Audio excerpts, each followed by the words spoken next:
seeing the number of Satoshis is a much better signal than the number of likes, because it is a true signal of value. Only if you really like something are you going to send some sats. Like, my thoughts on Nostr is that it's very difficult to, challenge the network effect that an app like Twitter has, right? Because of its scale, because of the size of the community, and the habit creation that it's formed with millions of users around the world. Where do you see content creators getting their money in like 10 years? Value for value is going to be a very popular way for creators to monetize. That's a great thing because it really encourages podcasters to optimize for creating value for their biggest fans, and that value will be returned. We think of Fountain as a bit of a Trojan horse for Bitcoin. Of course, it's powered by Bitcoin. The experience is, made possible because of Bitcoin. What would YouTube be worth without Mr. Beast? What would Spotify's position in podcasting be without Joe Rogan?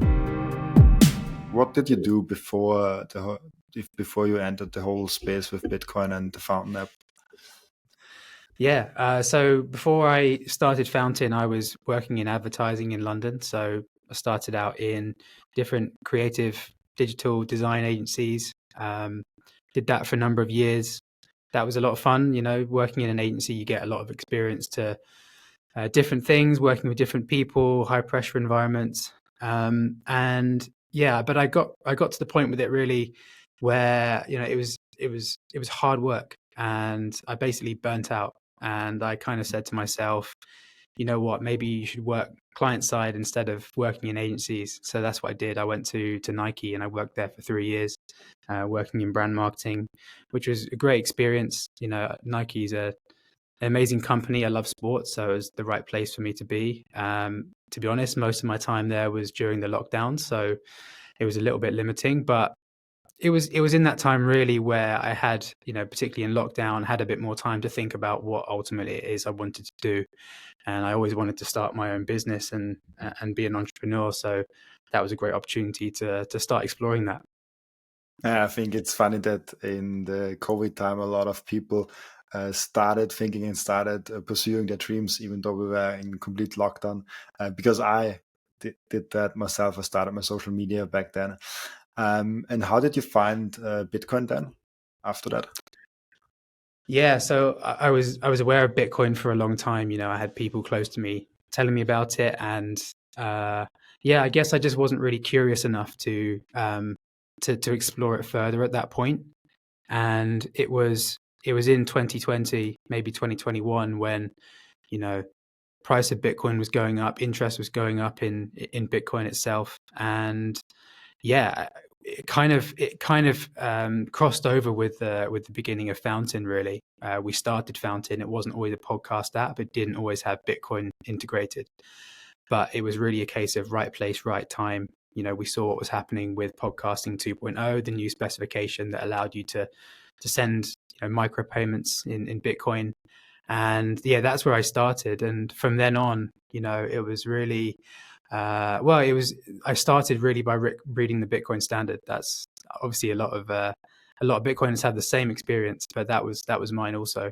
And from there, just started to listen to Bitcoin podcasts. But I think most importantly, actually working in Bitcoin, having a Bitcoin product, which is what we quickly arrived at with Fountain, that's the best experience you can get, because you're hands-on, you're talking to Bitcoiners every day.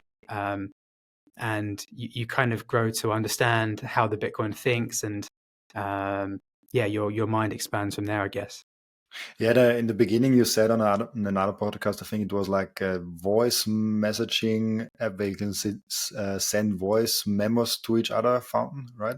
How did it start? Yeah, it was nothing to do with podcasting. It was just a way to record short voice messages and share them with your followers. But we struggled really because we at this stage we were very early, just exploring the idea. But we didn't have anyone to make content. Found it very difficult to persuade people to make content for us, which is why we decided to launch a podcast app instead, because we can just bring all the content in that exists already, and then just kind of create new tools to share that and support it, and also discover content that's relevant to you. And why was then Bitcoin integrated in Fountain? Yeah, so like I said, it was a case of right place, right time. We saw what Adam Curry was doing with podcasting 2.0. Just a brief background on podcasting 2.0 It's essentially a movement that's really designed to, firstly protect the aspect of free speech in podcasting by having a decentralized index of podcasts. So an index which the likes of Apple or Spotify or any other kind of major player in the podcasting industrial complex can't mess with and remove content because it doesn't meet their requirements. So that was the first part of the project. And then the second part was really about creating a new, language for developers to build new features and tools on top of the RSS feed in a way that was compatible across every different app. And one of those features was value for value. Value for value is not a new idea. In fact, it was Adam Curry many years ago, along with John Dvorak, who I suppose pioneered it in podcasting with their show No Agenda. So previously they were taking checks in the post. They were taking donations through PayPal.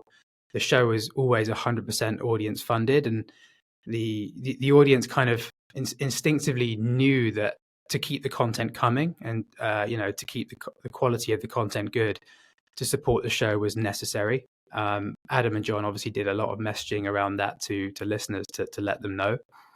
But this really caught our attention because, we identified that initially as a problem that we could solve for podcasters, an easy way for you to get paid by your fans. And it definitely serves that purpose still today. And it's continually improving as an income or revenue source. But I think that it was after playing around with the value for value payments a little bit more that we really discovered their true potential. We realized that, firstly, not every listener wants to pay for something that is already free, right? So we had to think about what is really in this for the listener. There's obviously listeners out there who want to support the things they love because they want to see them succeed. But, it's not the whole of your audience. But really, and I think this, relates to you and your podcast as well, the listeners who do really care and, are really true fans would do anything to help you succeed and grow the podcast and expand the community and bring it to new listeners. And so we decided to actually make the boosts public. And the boost is just a comment with a payment attached, right? So you're sending a payment from one Lightning address to another. And we made those comments public so that you could actually use the boost as a discovery tool. And based on, the existing infrastructure we had with the early version of the app where you could follow other people, we had that same functionality in Fountain as well. So if I'm following you, Robin, I can see when you boost a podcast. That for me is an amazing signal that helps me understand the value of the thing I'm seeing. Seeing the number of Satoshis is a much better signal than the number of likes because it is a true signal of value. Only if you really like something are you going to send some sats. And then from there, we just kind of realized that value for value is really much more of a community. It's not just a, one directional payment from listener to podcaster. It's about surfacing those payments across a community to drive discovery and ultimately create a better experience for podcasters. And I think that is a bigger problem than the problem we were trying to solve initially for podcasters, which is there's so many podcasts out there. There's not enough time to listen to them all. Like, how can I see the podcasts that are really valuable to the people that I follow to decide what to listen to next? Yeah, and I think it also erodes the problem of like bots, because you can maybe found a bot machine, but if you have to pay like 5 sats for millions of bots, it becomes really, really fast, really expensive. There are a lot of things in like.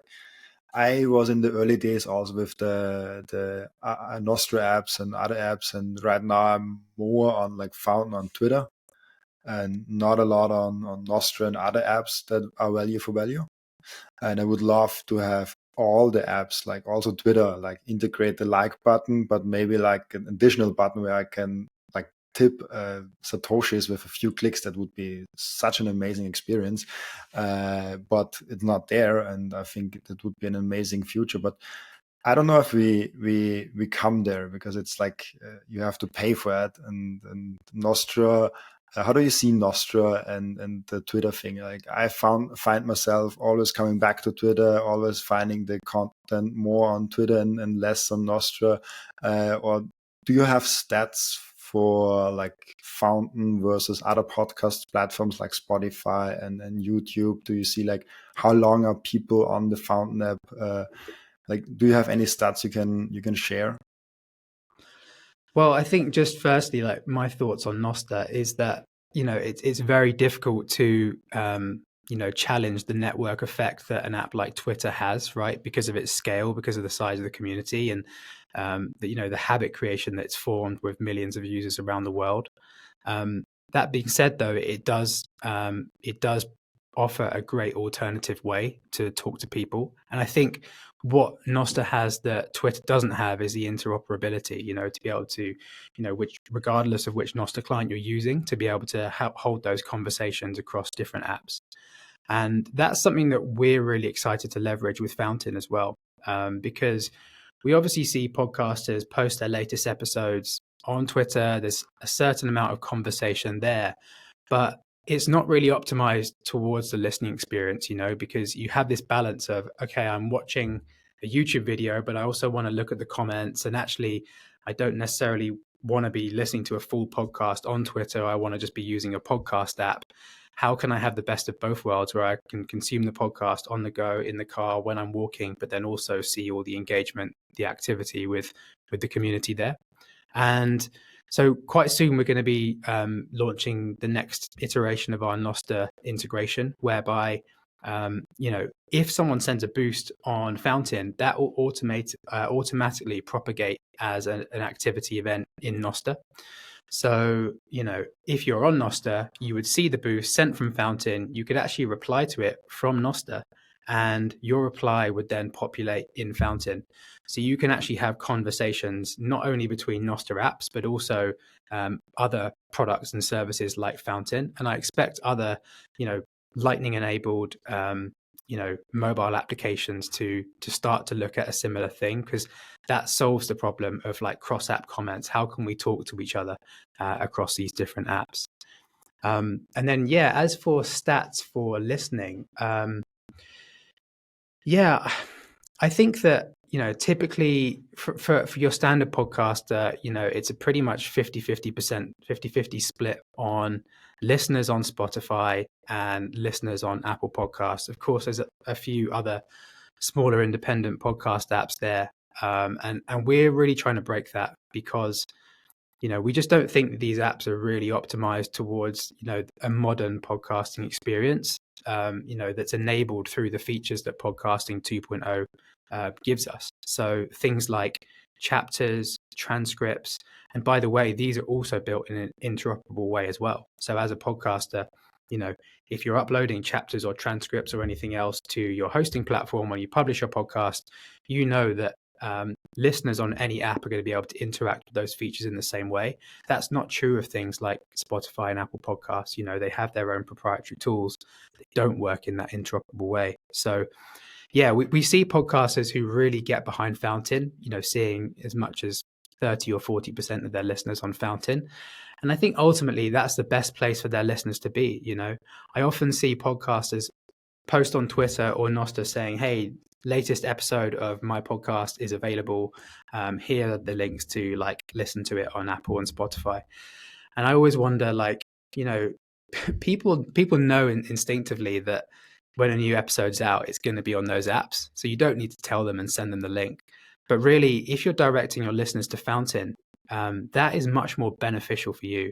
And I'm not just talking about monetization either. Like I said, Fountain is a tool for, audience growth and engagement as much as it is for monetization too. And I think our theory really focuses on, as a podcaster, your biggest fans would do anything to kind of help you grow and succeed, like I said. And Fountain, it gives you the tools to be able to do that. So directing people to Fountain really maximizes your exposure to new audiences and, allows those conversations with listeners to happen. That's a great point. And I can share my statistics. 50% of my listeners are actually on Fountain.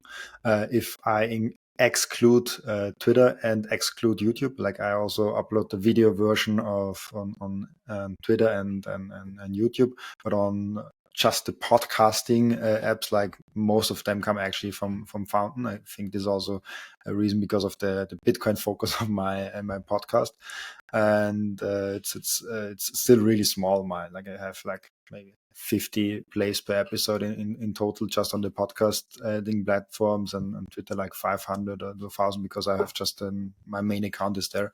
But it's great to see that there is growth there, and then you can just start posting. I did not promote it at all, and it still gets views. Like people find it on Fountain without me ever directing anyone from any other app to Fountain. That's like, it's like really organic and natural growth inside of the Fountain app without anything. I have to do better on the clip side. I have to create clips. I want to also get people to listen on Fountain, as you said. But till now, like my first month, basically, I did not do anything, and I still have organic growth there. It's like it's really cool an app. Maybe another question: where do you see in general monetization in like 10 years for content creators? I have, there are a lot of different possibilities for content creators to make money. There's ad share revenue from Twitter and YouTube. There is brand deals. There is value for value. There are so many different possibilities now. Where do you see content creators getting their money in like 10 years?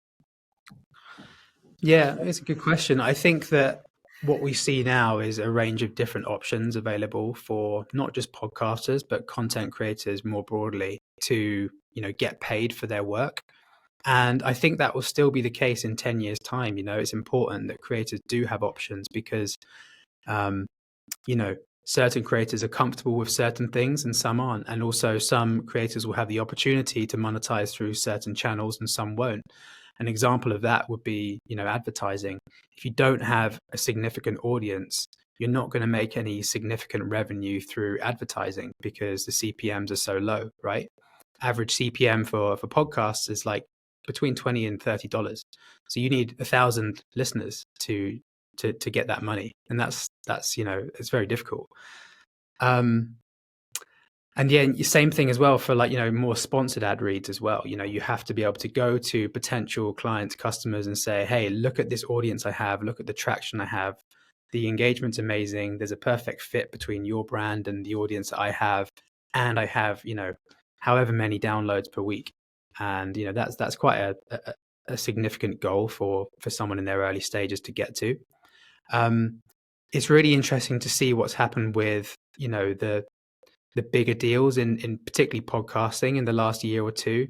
Spotify, as we know, have been throwing lots of money at these content creators to create content exclusively for their platform. And it's going to be really interesting to see when Joe Rogan's deal, which I believe is actually up for renewal or renegotiation this year, are there any metrics that come out which really expose whether his audience has actually grown through the deal that he's done with Spotify? I'd say that it probably has, but it won't have grown, I think, at the same scale as it was growing before, when he didn't, he wasn't tied to a single platform. So yeah, that's really interesting. And you can see as well that Spotify have really dialed back on their investment into those type of deals, just because so many of them have, failed really badly.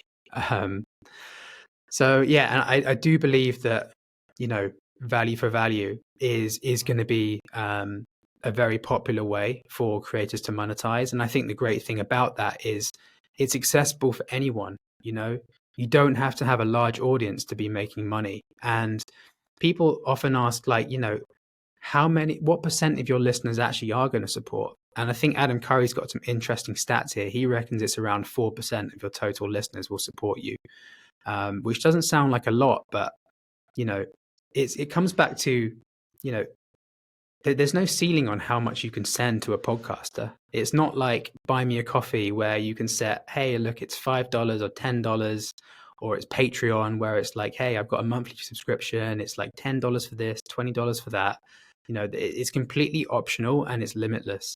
So I think that that's a great thing because it really encourages podcasters to optimize for creating value for their biggest fans, and that value will be returned as long as you ask in the right way and you do it consistently. And I do believe also that value for value will be integrated in many other different types of products and mobile applications beyond podcasting as well. You know, we're already seeing that with writing, with video. There's so many different areas it can be applied in.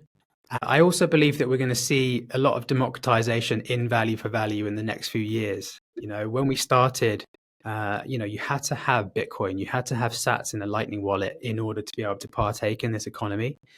We introduced, the listen to earn idea ultimately to give people some sats, give people some liquidity to start supporting a podcast and have that experience of it, particularly for those, who are newcomers, who don't have any Bitcoin experience. And I think the Fountain app you see today, of course, like sats are still the standard where you look across the app, all the payments are denominated in Satoshis. We are slowly changing that.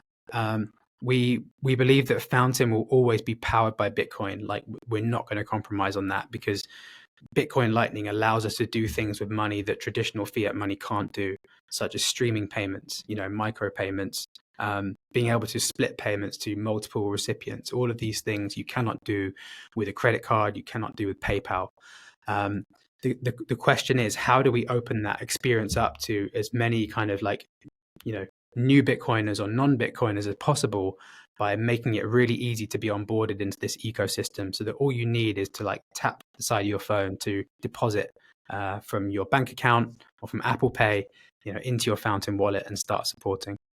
I'm super excited to announce that this podcast just got the first ever sponsor. I just started the podcast out 3 months ago, and now we have 21 Bitcoin as a partner for this podcast. 21 Bitcoin is Bitcoin only from day one, and they teach and preach self-custody. This is my go-to exchange when someone asks me, oh, where can I buy my Bitcoin from? This is the easiest entry for Bitcoiners. And if you want lower fees, plus at the same time support this podcast, use code Robin and click the link in the description.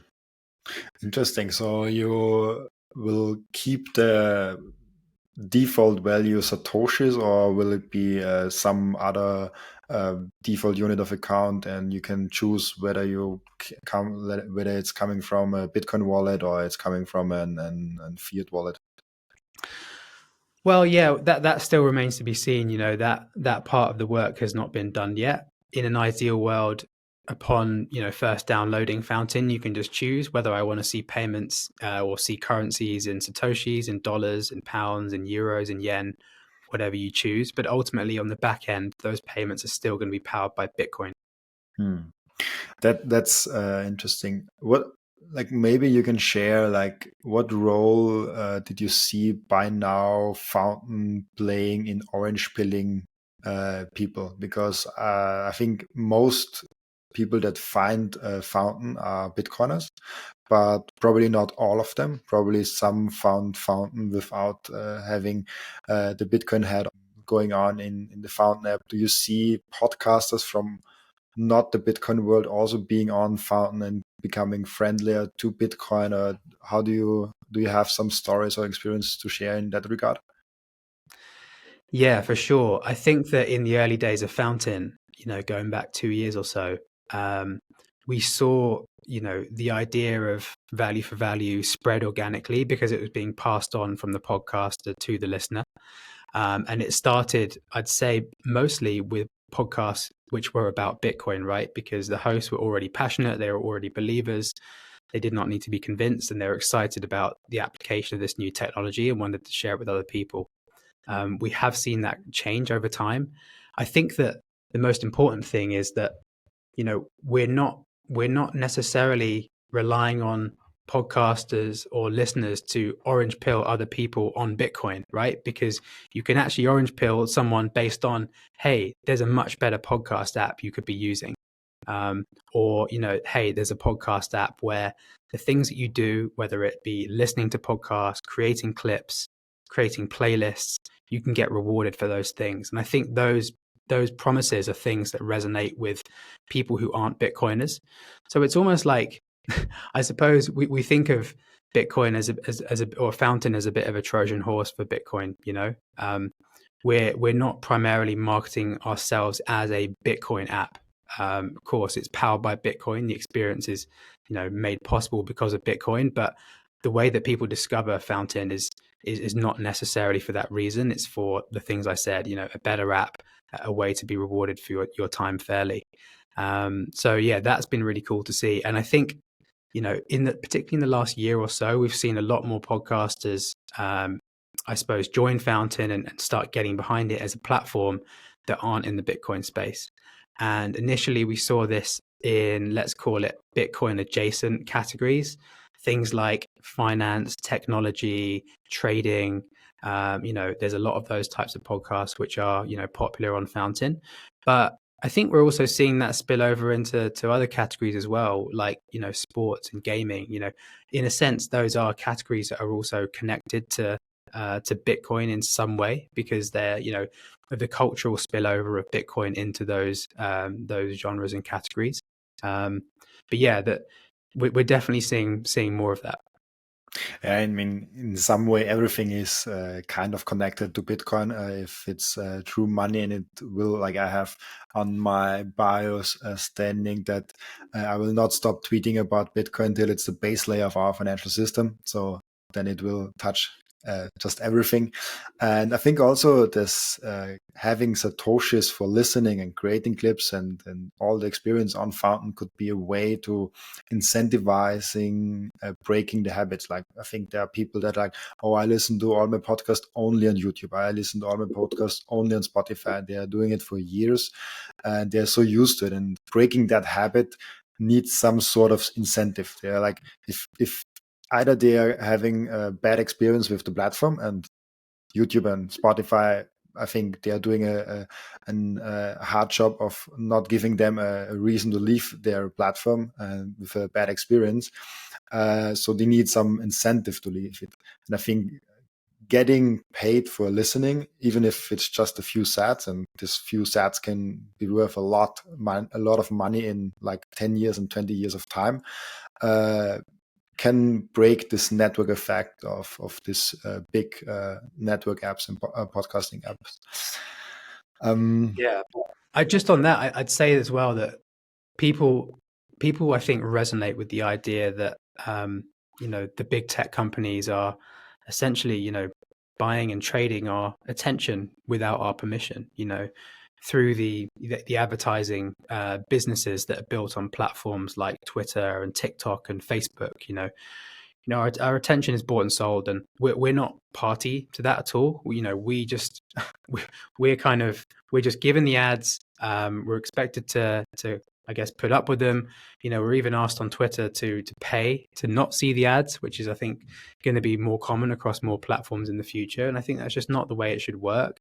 I understand that advertising is kind of like a necessary evil for creators to get paid and some of these platforms to get paid, but it shouldn't come at the expense of the listener. And I think listeners or users more broadly are frustrated with this, and they see the opportunity to use a podcast app like Fountain, which we openly say we value your time. The more time you spend listening on Fountain, contributing to the community by sharing clips and playlists and things like that, providing value for other listeners, you should be rewarded for that. Yeah, I hope we are going in the kind of the future direction where it's centric to the users, where the intention is not sold, as you said, and that we are having a value for value economy, plus maybe brands are making directly deals with the content creators that suit, like, for example, Bitcoin podcast with a Bitcoin hardware wallet. Like that's just is with YouTube and also Twitter and also other platforms. You just throw ads around the platform that is kind of suiting and kind of not suiting, depending on how much data they are gathering. And it's like just trading that data, trading the attention. And I think it's great if you have a value for value economy. On the future of content creators, I have one more question for you. I heard it the other day, a snippet where they're saying like, oh, it was the first wave with Microsoft and Apple for building the platforms, the hardware to make it possible. Then there came the apps on top of it, and it was with the next big wave of companies like Facebook, Twitter, and all the big social media apps and TikTok.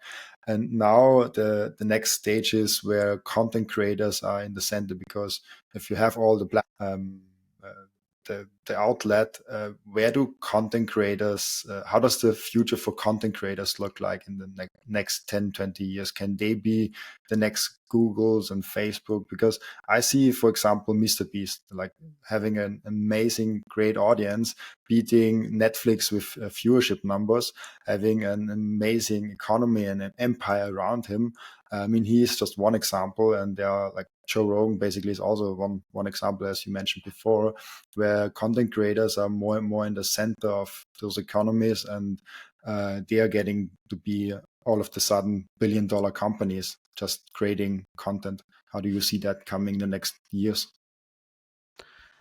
Yeah, it's a good question. I think, an interesting question to think about is, what would YouTube be worth without Mr. Beast? You know, what would Spotify's position in podcasting be without Joe Rogan? Like you said, these businesses have put these creators at the heart of their business to drive growth and to increase their revenues, and they're going to have to continue to do that. But the stakes are getting so much higher. I think creators intuitively know, at least the ones on the larger scale, that actually they are important and they do have sway over these kind of policies or kind of features or the way that these apps work. And that's good in a sense, because it kind of forces these bigger platforms to be more creator focused. And I think in being more creator focused, that hopefully means that they are relying more on creators for their income instead of advertisers. But advertisers are part of this ecosystem as well. They're part of the formula. So yeah, it's very difficult to say. I think that value for value is a remedy for this. I do think that value for value maybe takes a bit of time to build the momentum that it needs to be able to challenge some of these bigger platforms and persuade some of the bigger creators to come over. But I think ultimately, it's not a this one or the other one choice. I think that's what we're seeing at the moment is creators are existing across multiple platforms.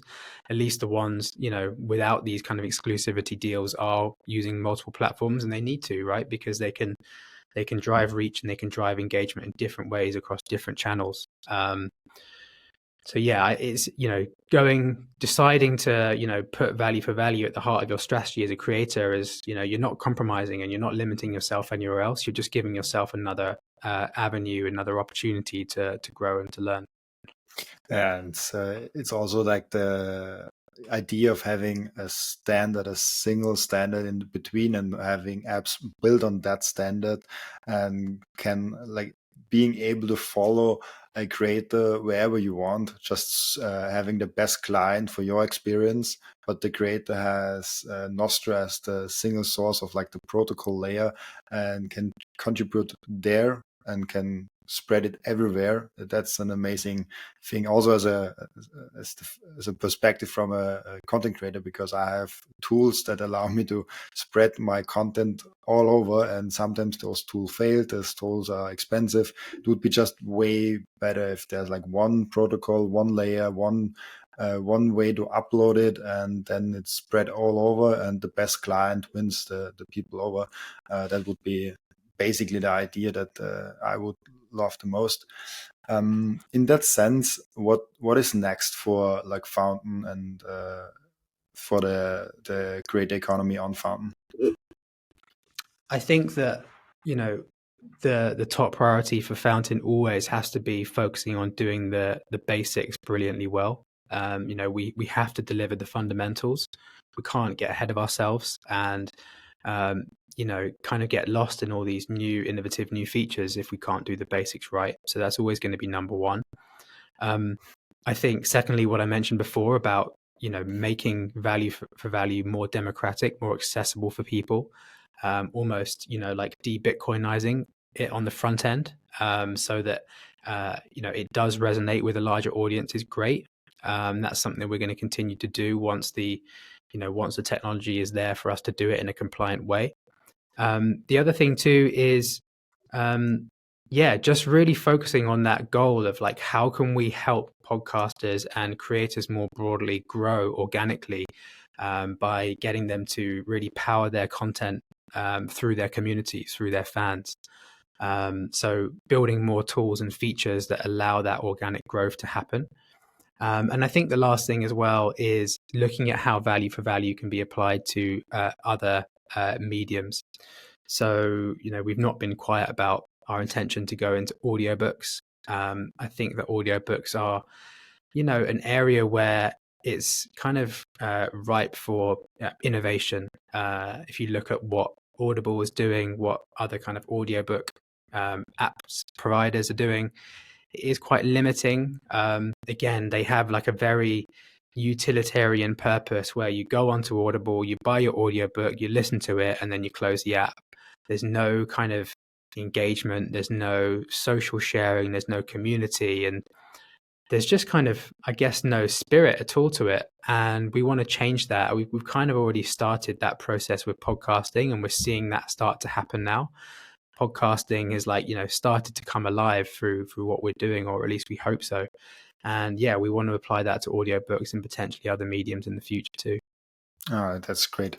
Before we go to our end routine, what's your take on Bitcoin in like the next few years? How do you see the Bitcoin ETF playing into the role? How do you see Bitcoin adoption growing? Do you see any countries following El Salvador? What's your general take on the future of Bitcoin in like the near term 5 years?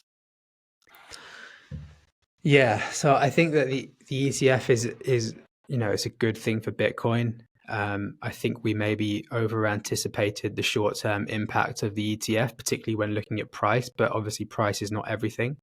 I think as well, like as we kind of come towards the halving in spring this year, we should also see that kind of upward price momentum. But again, price is not everything. I think actually the best advert for Bitcoin is adoption of Bitcoin by nation states like El Salvador. So I think if there's other countries who are going to follow their lead, that is brilliant for really authenticating Bitcoin in a way that price can't, or an ETF can't, right?